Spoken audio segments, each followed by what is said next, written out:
Hello guys, এই যে একটা ভিডিও বানাইতেছি আপনারা দেখেন।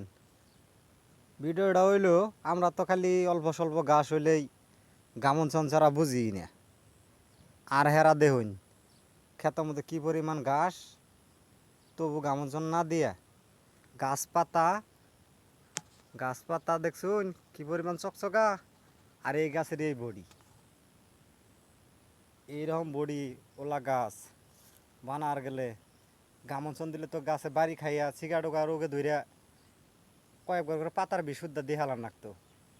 আর এগুলো গাছের পাতা জগজগা, গাছের বডিও জগজগা, কিন্তু এই যে দেখেন জগজগা। ঠিক আছে, এই পাইলে ঘাস বান্ধা বাইন, ঘাস বান্ধাইয়া মনে করুন বয় পাবান না।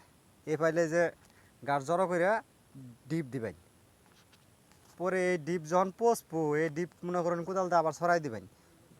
জৈব সারের গোবর সারের কাজ করব। তাহলে কি আমরা ওই ঘাস বানায় সারের কাম বানামো, না গামনছন দিয়া ক্ষেত্রে ক্ষতিগ্রস্ত করবো? কোনটা চাই? যেটা ভালো মনে করুন সেটাই করুন। আমার ভিডিওটা লাইক কমেন্ট শেয়ার করে দিন, যেন বেশি বেশি সাপোর্ট করবেন।